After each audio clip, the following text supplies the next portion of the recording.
আসসালামু আলাইকুম। অনেকদিন পরে আবার একটা ভিডিওতে। তো এটা একটা ইনফরমেটিভ ভিডিও বলতে পারেন। আমি বাংলাদেশ থেকে ইউএসএতে এসেছি তখন আমার সঙ্গে আমার ৩টা বেবি ছিল এবং অনেকে এটা জিজ্ঞাসা করেছেন যে আমি আমার বেবিদের কিভাবে নিয়েছি এবং তাদের প্রসেসিং টাইম কেমন ছিল, কেমন খরচ, ওদের এয়ার টিকেটে কেমন খরচ।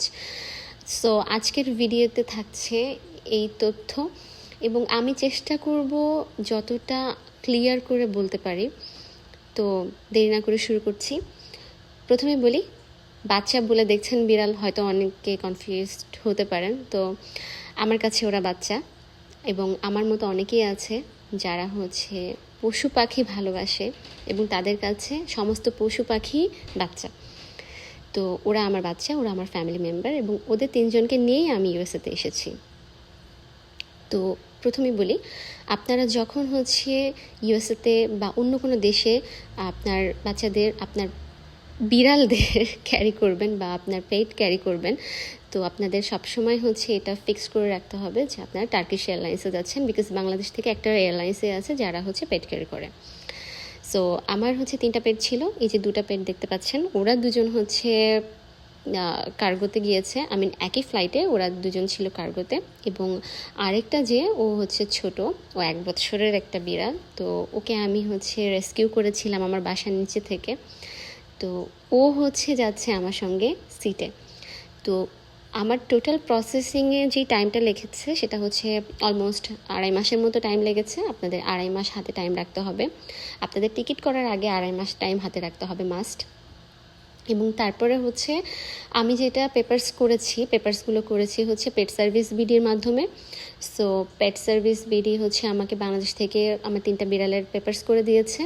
একটা বিড়াল যেহেতু আমার সঙ্গে সিটে ছিল, তো ওর জন্য আমার পারমিশন নিতে হয়েছে সিভিল এভিয়েশন থেকে। তো সেটা পেট সার্ভিস বিডি পারবে না, অফকোর্স। এটা আপনার নিজের গিয়ে, যার টিকিট তার নিজের গিয়ে পারমিশন আনতে হবে। তো এখানে ছোট্ট একটা ব্যাপার, এটা আহামরি কোনো ইস্যু না। আপনি গেলে ওরা আপনাকে পারমিশন দিয়ে দিবে। আর তারপরে আমার যেই বড় 2টা ক্যাট, ওরা 2জন যে কার্গোতে ছিল, ওদের জন্য আমার একটা খাঁচা কিনতে হয়েছিল। সেটার প্রাইস গিয়েছিল মেবি 9,500 টাকার মতো। আর যেই ছোট ক্যাটটা ছিল যে আমার সঙ্গে সিটে, ওর জন্য একটা মেজারমেন্ট আমাকে পেট সার্ভিস বিডি দিয়ে দিয়েছিল যে এটা ছাড়া অ্যালাউ করবে না। সো এটা আমি কিনেছিলাম 2500 টাকার মতো হবে। এটা গেল খরচ। আর পার ক্যাট পেট সার্ভিস বিডিকে আমার যেটা দিতে হয়েছে সেটা 27,000।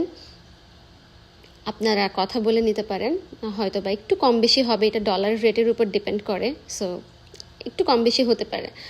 আর টিকিটের খরচটা টিকিট আপনি নিজেই করবেন। আপনার সঙ্গে সিটে যদি যায়, সেক্ষেত্রে টিকিট আপনি যখন করবেন তখন আপনি ওখানে অপশন পাবেন, সেভাবে আপনি নিজেই টিকিট করতে পারবেন। 300 সামথিং লাগবে, 375 সামথিং এরকম, আমি আসলে ভুলে গিয়েছি। $375 মতো আপনার সিটে গেলে।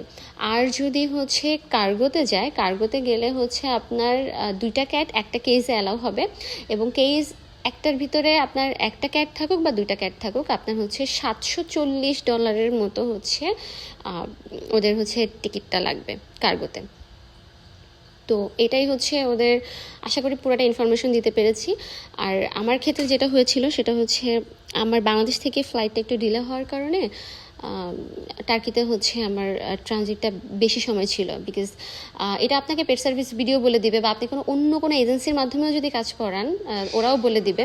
নট লাইক যে আপনার এজেন্সির মাধ্যমে করাতে হবে, আপনি চাইলে কিন্তু নিজেও করতে পারেন। কিন্তু নিজে করলে অনেক সময় আমরা অনেক পেপারস যেটা হয় যে মিসিং থাকে, তো দেখা যায় ফ্লাইটের দিনে আপনি আপনার বিড়াল বা কুকুর আপনি যাকেই নিচ্ছেন না কেন নিতে পারছেন না, এয়ারপোর্ট থেকে ওদেরকে ফেরত পাঠাতে হচ্ছে। সো এই রিস্ক যারা নিতে চায় না, তারা বেসিক্যালি এজেন্সি দিয়ে করায়। তো এজেন্সি সমস্ত পেপারস করে দিচ্ছে, আমরা জাস্ট আমাদের প্রিপারেশনগুলো নিচ্ছি। দ্যাটস ওয়াই এজেন্সি দিয়ে করা, এই আর কি। তো এজেন্সি আপনাকে বলে দিবে যে টার্কিশ এয়ারলাইন্সের যে সিস্টেম, সেটা আপনার টিকিট একটু পেছাইতে পারে, কারণ আপনি টিকিট করার পরে টিকিট পেছাইতে পারে। সেটা কেন? যদি ওই ফ্লাইটে আর কোনো পেট আগে থেকে বুকিং হয়ে থাকে, সেই ক্ষেত্রে আপনারটা একটু পেছাবে। তো আমার ক্ষেত্রে যেটা হয়েছিল, আমার যেহেতু ফ্লাইট ডিলে ছিল, সো বাংলাদেশ থেকে ফ্লাইট ডিলে হয়েছিল, তো আমি এখানে টার্কিতে এসে আমার ফ্লাইটটা মিস করি। দ্যাটস ওয়াই আমার ওয়েট করতে হয়। তা আমি পরের ফ্লাইটে যেতে পারতাম, কিন্তু আমার ওই ফ্লাইটে একটা ডগ ছিল, তারপরের ফ্লাইটে একটা ক্যাট ছিল, তারপরের ফ্লাইটে একটা ডগ ছিল। সো এই জন্য হচ্ছে আমাকে ওরা 4 নাম্বারটা দেয়। তো সেই জন্য আমার ট্রানজিট ছিল 16 ঘন্টা। টার্কিশ এয়ারলাইন্সে আলাদা করে আপনার পেট লাউঞ্জ আছে, তো আপনি চাইলে সেখানে আপনার ক্যাট বা ডগ আপনি নিয়ে হচ্ছে পি পটি বা খাবার যে কোনো কিছু খাওয়াতে পারেন, করাতে পারেন, ওদেরকে রেস্ট করাতে পারেন। জাস্ট এটার জন্য আপনার আলাদা করে হচ্ছে পে করতে হবে।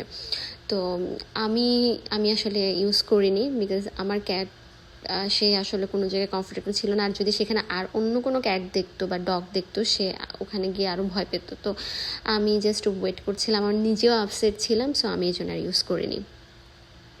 তো এই তো দেন আমরা নিউ ইয়র্কে আসি, এবং নিউ ইয়র্কে আসার পরে সেখান থেকে আমাদের হচ্ছে আমাদের বাসার যে দূরত্ব সেটা হচ্ছে 10 ঘন্টার মতো নর্থ ক্যারোলাইনাতে। সো এখানে আবার ওরা গাড়িতে করে আসে। তো ওদের জার্নিটা আসলে অনেক ছিল, তারপরেও আলহামদুলিল্লাহ বলবো যে আমার সুস্থ আছে।